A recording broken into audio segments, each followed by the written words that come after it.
Alô, alô, YouTube! Esses últimos anos, o Brasil tem passado por uma grande fase. Os escândalos de corrupção, as eleições de 2014, as manifestações de 20 centavos, mais escândalos e todo o processo de impeachment. Mas, acompanhando as reações das pessoas nas mídias sociais, algo vem me irritando assim profundamente. Esquerda-direita. Ninguém sabe o que é isso. Todo mundo escolhe um lado, talvez nem sabe direito o que o lado defende, mas mesmo assim concorda com tudo, escolhe um lado e sai pra aí pra discutir com os outros, usando palavras chiques, difíceis, fingindo que é inteligente, falando coisas que não tem sentido.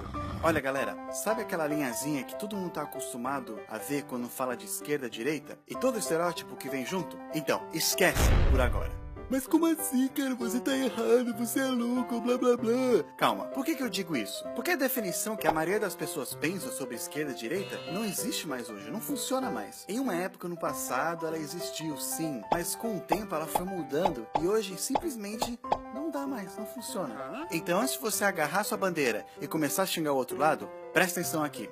Tudo começou lá mais ou menos no século XVIII, XIX, na época de reis e rainhas. Muitas pessoas já estavam cansadas do governo de rei e começaram a reclamar que queriam mais liberdade. Naquela época, esse movimento foi visto como um absurdo, um movimento radical, defendia ideias loucas, como todo mundo é igual perante a lei. E esse povo foi conhecido como os liberais, porque eles queriam mais liberdade. Eram a primeira esquerda, normalmente representada pela cor vermelha, que simboliza o sangue derramado nas lutas.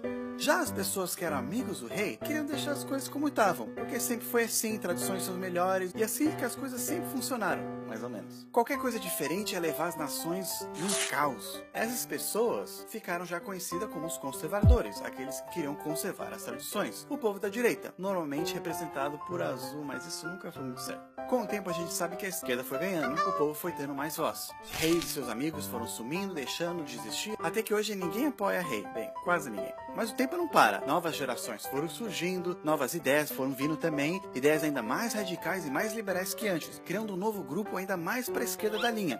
Os que eram da antiga esquerda agora já estavam pro lado direito da linha, e eles não queriam mais mudança, e eles viraram os novos conservadores. A nova esquerda, como sempre, pedindo ainda mais liberdade do governo. Até agora essa definição parece fácil. Um lado queriam mais liberdade, um governo menor, e outro lado queriam deixar as coisas como estavam, um governo mais influente. Mas aí surgiu a nova esquerda, o comunismo, e tudo virou bagunça. Essa nova esquerda era diferente porque, entre outras coisas, tinham ideias liberais que queriam implementar com métodos conservadores. Também achava que o governo tinha que ser grande e influente, assim como muitos conservadores naquela época achavam. E aí, com o tempo, outros grupos foram surgindo, de esquerda e de direita, cada um com sua bandeira diferente. Ficou mais difícil de começar a encaixar nessa linha, porque eles tinham ideias que vinham de pontos diferentes. Não fazia mais sentido essa linha. Dá pra ver isso hoje no Brasil. Não tem um partido que é bem de direita ou de esquerda, de acordo com essa linha. Todos os partidos têm ideias que são tiradas de partes diferentes. E essa polarização que tem hoje causa muita confusão em briga que não faz sentido. Tem solução para isso então? Tem sim. Ela não é perfeita, mas é melhor do que isso aqui. É só acrescentar mais uma linha vertical.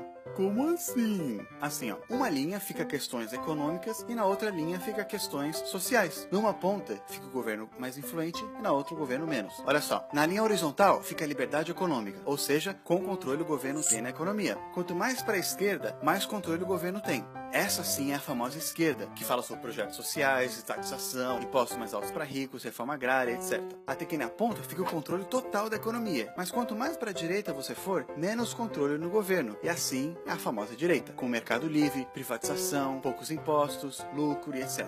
Na extrema ponta fica controle nenhum do governo na economia.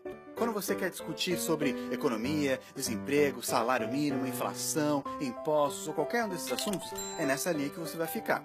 Já outros assuntos como liberdade de expressão, discriminação, homofobia, feminismo, aborto, legalização das drogas, liberdade religiosa e vários outros são parte da outra linha, da liberdade social. A liberdade social é quanto o governo controla as suas liberdades individuais. Quanto mais para cima da linha você vai, mais controle o governo tem na tua vida social, até que o topo é controle total.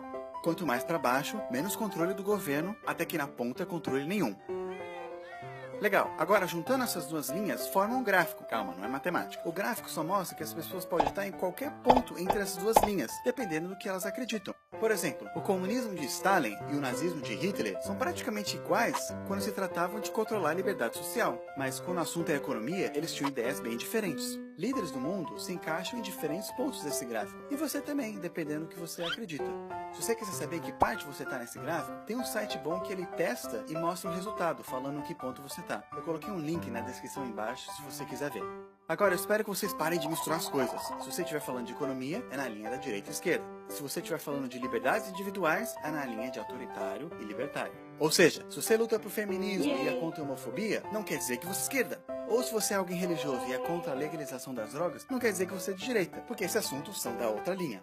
Esse esquema é perfeito? Não, pode ter falhas, o mundo não é perfeito, mas é bem melhor do que a definição que todo mundo vem usando por aí. Agora a gente consegue ver melhor que mesmo as pessoas tendo ideias diferentes, ainda há coisas semelhantes. Não vamos esquecer que mesmo com pensamentos diferentes, todos nós no fundo temos o mesmo objetivo.